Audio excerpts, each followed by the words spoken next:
Hello, is anybody here? You don't have to be afraid. I'm just here to talk with you. I am a seasoned paranormal investigator with a growing resume. I began investigating the paranormal when I was 16 years old, where I learned the tricks of the trade from a dear friend of mine.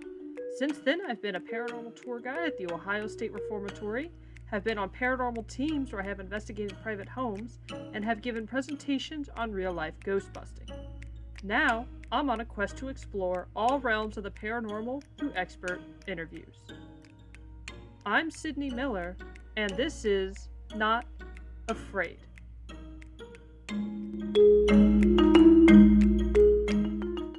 Tonight, we sit down with Dustin Crowley. Dustin is an ordained minister, demonologist, and paranormal investigator. He is also president and CEO of Great State Paranormal. He attended Belmont Abbey College, a Roman Catholic college, where he received his theology degree. Through self-study, he became a demonologist and has been practicing exorcist for 15 years. Welcome to I'm Not Afraid of the Afterlife, Demonology. So welcome, Dustin, to Not Afraid podcast. Can you tell our listeners what made you decide to become an ordained minister and a demonologist?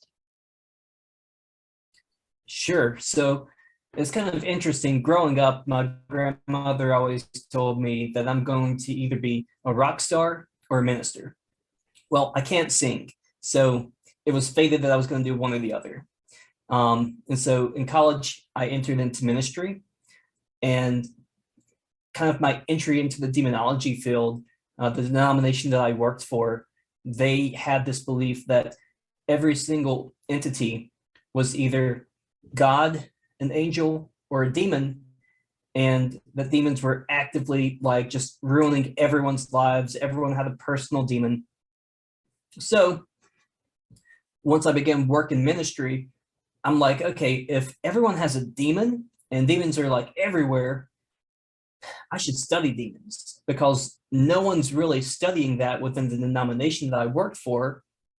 And I'm like, this has to be a huge opportunity.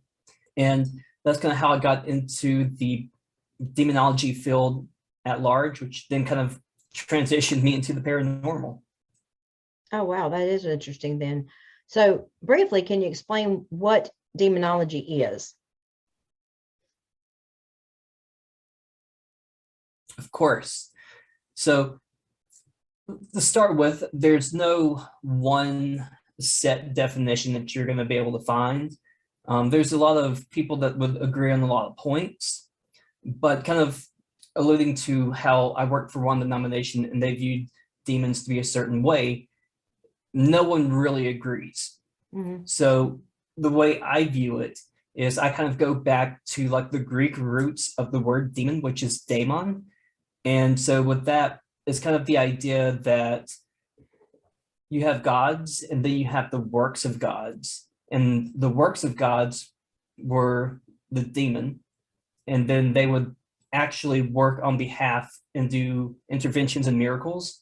And so basically, anytime you couldn't attribute an actual interaction to a specific deity, you would just attribute it to the demon. And then that helps them within their livelihoods and their goals. And then that transitioned into Judaism, which became Christianity. And so kind of taking that base structure, I term demonology to basically be the study of anything that is not specifically God or specifically human. So within what I study, that gives you room for everything from angels, demons, fairies, just pretty much anything that's not living or God. Okay, so normally when we think of demonology, it's a study of demons, which are bad, evil, that were put, I'm not understanding exactly about. So you're saying your study is it could be fairies, or just demonology study is anything besides? I'm not really understanding. Sure. So for me, the way I do it is pretty much anything within that category is anything that's not God or not people. So depending on how you view things, something like fairies could come up. I haven't really studied much into that. I've mainly specifically studied like angels and demons, especially because within like the Judeo-Christian worldview, those two entities, even though they have different goals, are the same. Oh, okay. I understand. So, what is the process of becoming a demonologist? So it takes a lot of studying. It's almost like studying any type of like philosophy that you might do. So you always have to have like a base understanding. And so for me, I got my education through Belmont Abbey College in Belmont, North Carolina. So I got a theological education from the Roman Catholic Church. So a lot of really good base level knowledge on everything from, church, religion, theology, biblical texts, interpreting history, socioeconomic norms. And so I used that base knowledge, and then I started pulling in other works that I could find. So a lot of stuff from like Judaism and Hellenistic Jewish cultures, a little bit with the Lima, Kabbalah, and just kind of taking a little bit of what I can get from a lot of places and meshing it all together. Oh gosh, okay. So then demonology isn't strictly based on Catholicism, and it doesn't exist in other religions. So it does exist in other religions. It's not specifically Christian or Catholic notion. The Catholics probably have the biggest base of knowledge. You have the concept of the jinn. In pop culture, the jinn would be like the genie from Aladdin. But that is basically just a Jewish, or not Jewish, I'm sorry, an Islamic version of a demon. So yeah, they exist. Even if you go into some of your more pagan cultures, they have like those really dark, malevolent type spirits. So you could make an argument for a lot of different perspectives. Oh, wow. Well, it is interesting. So basically any religion can have a demon, except it may be called something different, like a jinn or whatever. Oh, okay. So basically then, is it possible that you could be a demonologist without any religious affiliation or any kind of religious beliefs? That's a good question. I'm not sure if you could. Only being, if you don't have a religious belief system, to go out there and try to study something like a demon, something that is traditionally thought to be a really dark, malevolent spirit, you kind of have to believe in the spiritual. So I'm not sure how like an atheist could have a system of beliefs that could incorporate that. And possibly someone who's agnostic, but I don't think that you could be just against religion and still be a demonologist. Oh, okay. Well, yeah, that does make sense. You have to believe in one and believe in the other. So that's very true. So, like when you get requests from a client, what is the process that you go through to help heal this person? How long does it usually take if you do find there is a demonic infestation there? And how do you always know that it's taken care of? I mean, how can you tell? What are the signs? What are, give me some examples of, what your steps are, the process is when you get somebody and then you go through and find out whether or not it is demonic, so forth and so on. Sure. So almost every case I've ever worked has been referred to me. So someone has, called me up and said, hey, I know someone who might need your help. And so I'll initially reach out to the client, or the client will reach out to me, and I'll just sit down with them and talk to them. Just ask them, what are they experiencing? How long has it happened? Are there any possible triggers? A lot of times that can kind of quickly tell me some things that have happened. Like there's one client who was ghost hunting and got some EVPs. And so she wanted to communicate with the EVPs more. So she got a Ouija board and used that to communicate with it, which opened up the door for her to have a demonic possession.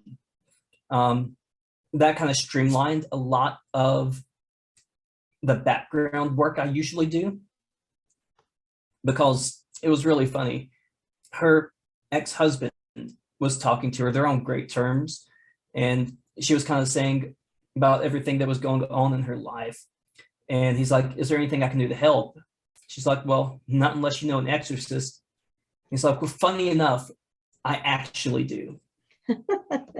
So I kind of always enjoy that story, just because it's kind of ironic of how me and her got linked up.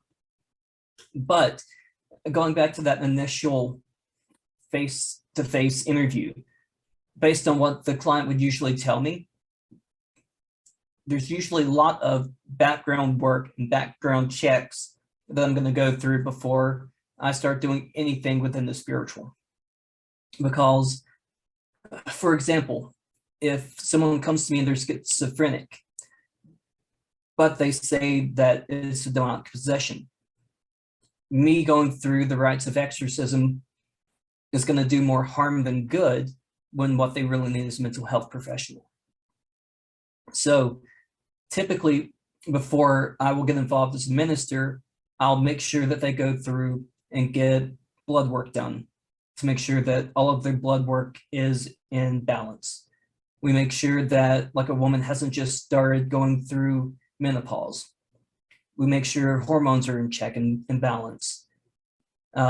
Sometimes I can recommend that they get like a CAT scan or an MRI, just make sure that, that they don't have like a tumor or something on their brain. Mm-hmm. Because there's a lot of medical issues that you can believe would be something messing with your mind.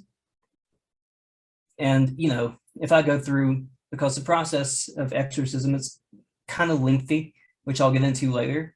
Okay. But, if I'm taking all this time to do my steps as an exorcist, but what you need to doctor, it could do a lot more harm than it can good.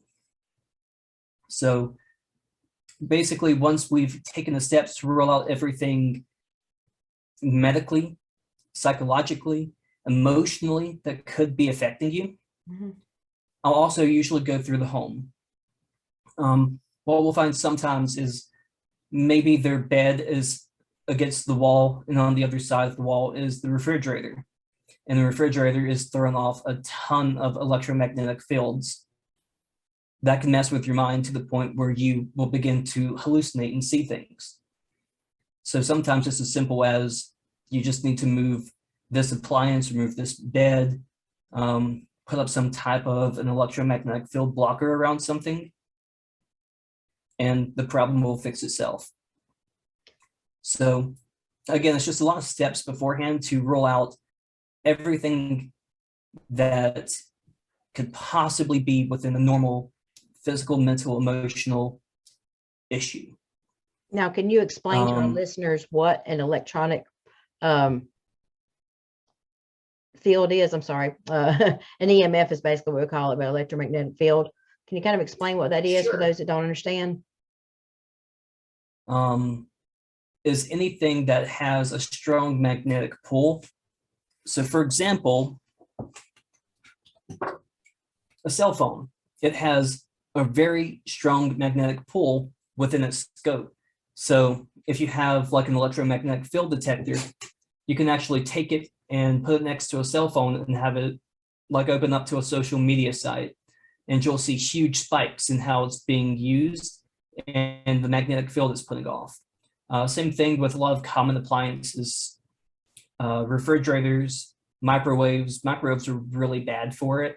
Sometimes ovens can be really bad with electromagnetic fields. And then sometimes if you have a faulty ceiling fan or a faulty wall outlet, television. So anything that has electrical wiring can produce these electromagnetic fields. And then within like your brain chemistry of how everything fires electronically up here, those fields can kind of mess with things a little bit. Gotcha. That makes complete sense. So, so once you've gone through all your steps and they've had all these tests and you go in and check that, and what do you go from there? Say if you do find out that that is something attached, what are your next steps? And how do you determine that there is something attached, I guess you want to say, after you do all this other work? Gotcha. So the whole time we're doing these background checks, we're also monitoring, interviewing, making notes of anything that could be potentially a sign of a demonic attachment. Some of the most common signs you'll see would be drastic changes in mood. So someone who's normally a happy-go-lucky person is now very irritable. They're constantly tired. They have huge emotional mood swings. So one moment they can be really happy, another really sad. So almost like a manic depressive type state. If they're hearing voices, if they are feeling touches, so sometimes they can actually feel almost like a tapping or grabbing from the entity that's affecting them. If it's interfering with any of their pets, cats and dogs are a lot more open to the spiritual realm than we are. So a lot of times, if this person is saying that they're seeing something and then their pet reacts in the same corner that they're saying that they're seeing something, it kind of leads a little bit more credibility to it. And so once we have all of this list of evidence on how we believe they could be affected, we kind of use that to say this might be causing the issue. But then also once we kind of have that built up, so we're saying, okay, so the client's experiencing mood swings, they're seeing something, their pets are going crazy, et cetera, et cetera. I also take the time to learn a little bit about their religious background. Because, for example, we talked a little bit before about how there's all kinds of different beliefs in demonology. So if I'm helping someone who is Islamic or is Jewish, I'm Christian, the beliefs and the steps and the rituals that I'm going to go through, if it's not aligned with their spiritual beliefs, will not be as impactful to that person. So I haven't had this case. I mean, it's America. Almost everyone that you're going to come across, statistically speaking, is some form of a Christian.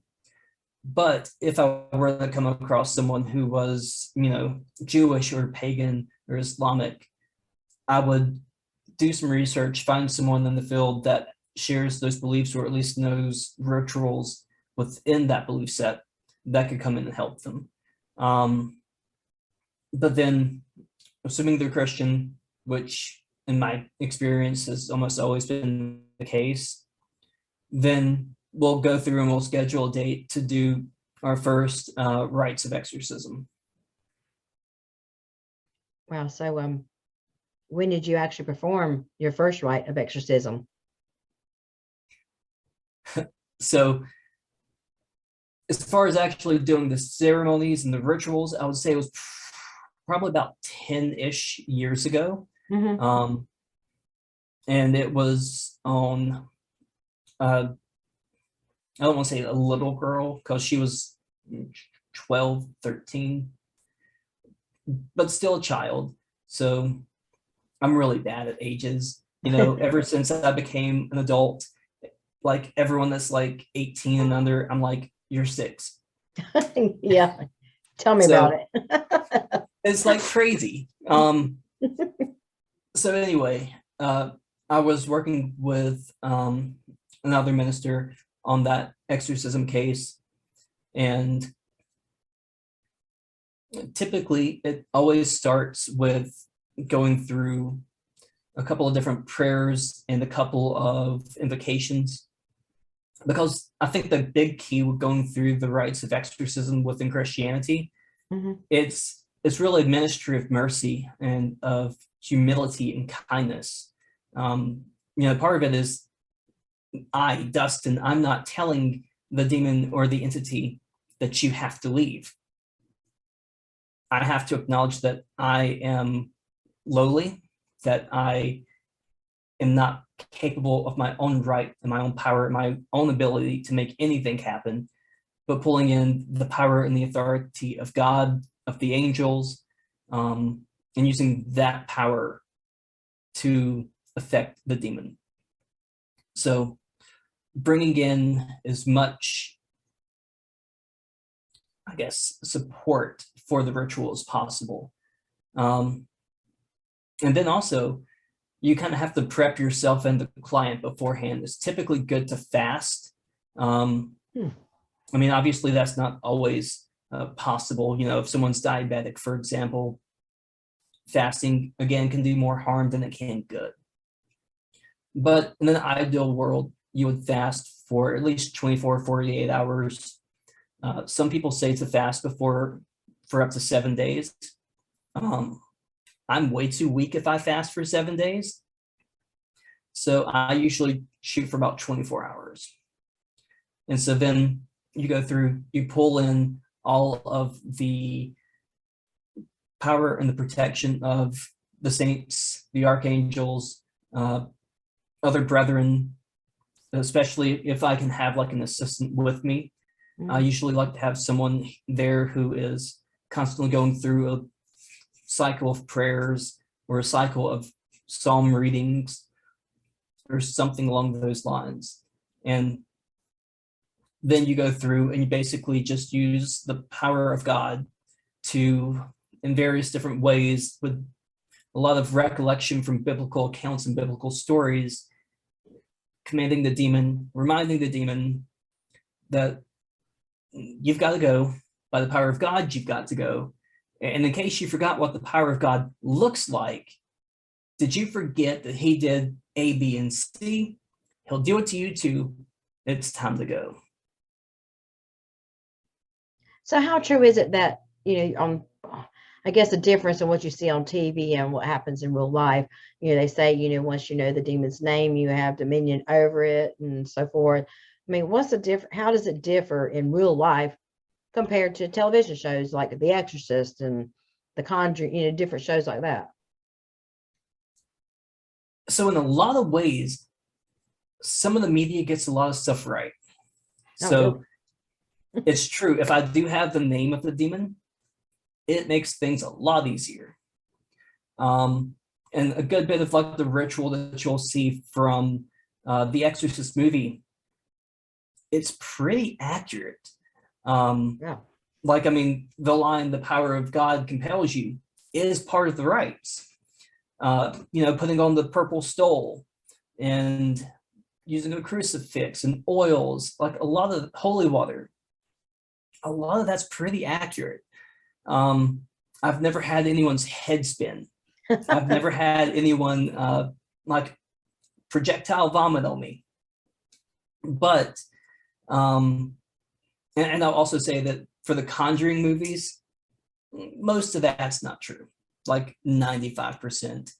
The producers actually have gone on record saying that they are only looking to entertain. They've had demonologists, exorcists, psychics, mediums offered to give like feedback and to help them produce an accurate representation of what goes on in the field. And they've just flat out been like, that's not our goal with these movies. They're pure entertainment. And I like watching. They're fun to watch. But I also know when ones came out, because I will get like 10 or 15 requests for an exorcism within a week. And I'm like, okay, something just hit Netflix or something's on like the theaters or something, because this is insane. And it always lines up with the Conjuring movies or It or some Saw movie. I've always found that really fascinating and funny. But in all actuality, probably the biggest thing that the movies and TV shows get wrong, and I get why they can't do it, an exorcism doesn't typically have a one and done. It's usually a process. especially if the client has been possessed for months or years. You're not going to fix it in a day, just depending on the severity of the case. So it's a pretty lengthy process.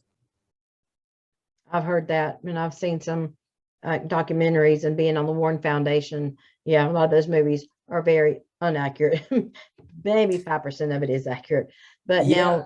now, to determine, I guess you want to say, some of these people, you said talking about a 12-year-old, is the most common factor for demonic possession? I mean, because you're talking about a child, you versus an adult, you think, oh, they're bad people, and that's where demons come in. What is actually the most common thing you see, the reason why demons become attached, or you get attachment of a demon or possession? A couple of things. One is the host is typically more emotionally vulnerable. So you typically think of a child as being a common attachment, because children are emotionally more trusting, and you have to teach them stranger danger. You can't trust everyone. A child's natural instinct is to trust everyone, especially if it's an adult, especially if it's someone in a position of power. Mm-hmm. And kind of like I alluded to earlier, angels and demons, especially within the Christian, Judeo-Christian idea, they're the exact same entities. Demons are just fallen angels. So they still have all the same power and potential as an angel does, but they just use it for their own nefarious purposes. So you typically will find that starting around 12 to 13, you can find people who are more vulnerable because their hormones and their emotions start to kind of run wild. If they're already having these emotional mood swings from puberty hitting, it's a lot easier for a dark spirit like that to just kind of move on in. But to clarify, I mean, isn't there usually have to be a portal or an opening? And I'm just kind of making these connections now. Like, even if you think about like an adult, some of the adults that I've seen, they've had issues within their home lives. Possibly they might have lost a job. They might be fighting with their spouse, or maybe they have substance abuse, something that kind of helps break down the barriers. Because in my experience, demons, they're opportunistic. They want to go with the path of least resistance when it comes to finding a host. It's kind of like the old saying, like, if you leave your car unlocked versus lock your car, if I can just open the door and steal your purse versus busting in the windshield, or I guess window, I'm going to just open the door, because it's a lot less risk. You're less likely to get caught. And when it comes to a demon, they don't want to get caught, because then someone like myself is going to come in, and this nice, comfy host that they found, they're going to have to move out. Yeah, that does make sense. But for people that are vulnerable, isn't there, not just a demon sitting there waiting to come in, but they either portals opened, or they say you playing on a Ouija board, that the demon attached to the Ouija board, Zozo. How do these demons come in? They're just not standing out there waiting, are they? I mean, so we don't think everybody's going through emotional turmoil out there. They might be in a demon attachment. So what usually happens in that respect? I mean, technically, if you're vulnerable, it could happen. It's exceptionally rare for that to be the case. With almost every case that I've worked, there has been some dabbling in the other side.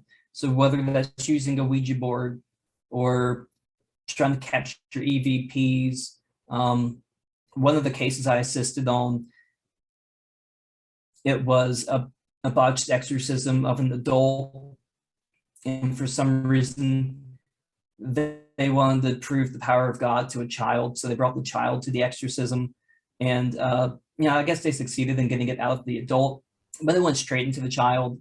And then he dealt with that for several years until that got sorted out.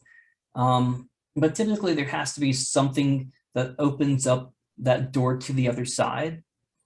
Not necessarily because a demon needs it, but it just, again, they're opportunistic. And so if it's easier for them to come through some way, they're going to. That's why, especially when I work with my paranormal team, we go through a lot of practice on spiritual protection, grounding, just ways to kind of de-escalate and put up our own barriers. Because if we're going to go into working with the other side, you need to make sure to keep yourself as safe as possible. And, you know, unfortunately, the more paranormal shows come out, teenagers or just novices, they're watching these and they're saying, well, hey, here's this guy and he's trying to fight the ghost. I'm going to go out and I'm going to try and fight the ghost. And, you know, unfortunately, that's not a good situation. And like, it's really funny.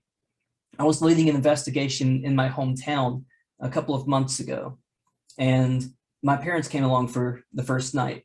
So I'd never had a chance to lead them through an investigation before. They had never dealt with the paranormal before. They're just like, hey, Dustin's doing this, and we're 5 minutes away. We have to go. So my father, the whole night, he's kind of being like Zach Bagans. Oh, gosh. You know, why don't you come move me, ghost? You can't touch me. And I'm like, yeah, Dad, you need to chill with that because there's a lot of people here. Anyway, the short version, we're doing the Exorcist method in the basement of this museum, and it asked us to cut off the lights. And so my team cut the lights off, and they're like, oh, do you like this better now? And I was the one that was under the Exorcist method. For your viewers that may not be aware, it's when you're using a spirit box and you have a blindfold on and noise canceling headphones. So all I can hear and see and interact with is just what's coming through that device. I don't know what's being said or what's being done outside of just my own little bubble. So we're cutting off all the lights, and it says it likes it. And so all I hear is, oh yeah, now we're talking. Your mother, her protection's gone. Uh-oh. I was like, oh, nope, let me take all this off because that's not going to happen. Not here, not ever. So just kind of like with that, if my father had not been provoking the spirits all night, maybe that wouldn't have happened. But we were able to intervene, work on our spiritual protection, putting up those barriers. And so I made sure that nothing went home with my family that night. Perfect. See, yeah, a lot of these TV shows, like you said, that teenagers, they don't realize the danger. They think, oh, it's just all fun and games. You know, there's evil things out there, whether it be demonic or just evil spirits that are ready and be happy to attack, come home, and they just don't understand. They just see it just being fun, and you know, some of the shows don't show really how serious it can be. So I totally understand that. They don't realize they can bring a demon home. And what are the three steps of demonic when you have a demonic infestation? What are the 3 steps you go through, or whatever the steps So are? Maybe more than 3. If you were saying, like if I were a person that were being possessed, or Well, in general, are there stages of possession, like oppression, suppression, possession, that you actually go through before you get full on possessed? there are. The way I kind of explain it to people is it's almost like a reverse phone battery, where it starts at 0% and it gets to 100. Mm-hmm. And the closer you get to 100, the stronger the entity is. So at the lower side of things, let's say you first encountered the entity at a graveyard. Pretty uncommon for you to encounter it at a graveyard, but let's just say. you would think about that graveyard constantly. It would be in your dreams. You would daydream about it. And then as you start talking to and working with and building that connection stronger with the entity, then maybe you'll start seeing it more often. Just small, just something out of the corner of your eye, a movement in your closet, nothing overt. And then as it gets stronger, then you might see more of a full-bodied apparition. It might be standing in the doorway, standing at the edge of your bed. It might appear to you in your dreams. And that's when it starts to get really serious and you need to get someone involved. Because then after that, it gets to a point where it doesn't matter if you are in a more impaired state, because that's when you typically see it. In the earlier stages is when you're sleepy, when you're tired, when you're exhausted, when you're inebriated, whether that be with prescription pills, alcohol, marijuana, anything that's going to just bring your barriers down a little bit. But then as you progress, it doesn't matter if you're impaired or not. If you're tired, if you're fully awake, you're going to start to kind of hear and see things. And then it can start touching you. It can start moving you in some cases, talking to you constantly. And this is not a very good experience, obviously. No, obviously not. Yeah, and it can get really bad really quickly. So, whenever we were talking about, demonic infestations and kind of things to look for, to step up to, if someone's experienced, how do you determine for sure, like after you go through all your interviews and testing, that it is demonic compared to just an evil spirit attachment? Like they say, putting holy water on people. How can you be determined, so which way to handle it, whether it be demonic possession or just an evil spirit? Or so there's a lot of different ways, but through what I usually do, just the way I work with the spirit world, I usually get my strongest responses with like dowsing rods or a pendulum. So I'll usually ask a couple of just like leading questions, like, are you a man or a woman, male or female? And typically, if it's demonic, I'll get a mixed answer or a negative response, because demons often are not male or female, because they were never alive. They were never like flesh bodies like us. No, that's of course not to say that they won't lie. They love to lie. It's like their favorite pastime. But just researching them as much as you can with the entity, because what you might find sometimes as well, let's say someone has an abusive grandfather that passed. You might be experiencing the same type of presence or activity that their grandfather gave them. And so you might be able to say, well, this isn't a demon. This is just the spirit of their former grandfather or uncle or ex-husband, whatever. Oh, okay. So tell us, what was your most frightening case that you have actually worked as a demonologist, exorcist? What was one of your most frightening cases that you've been on?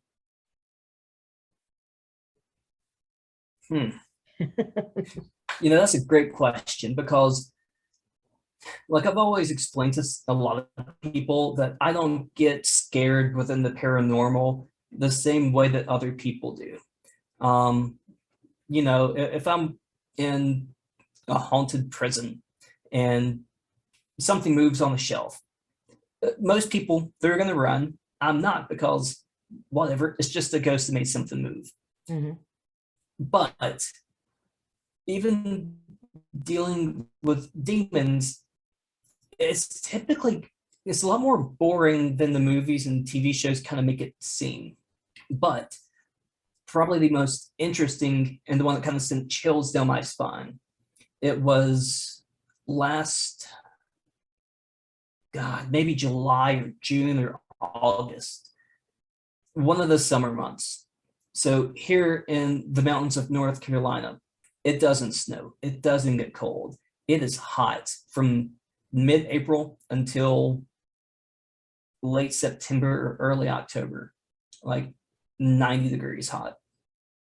So I was going through the rites of exorcism with a client. It was probably the third or fourth time I had worked with her.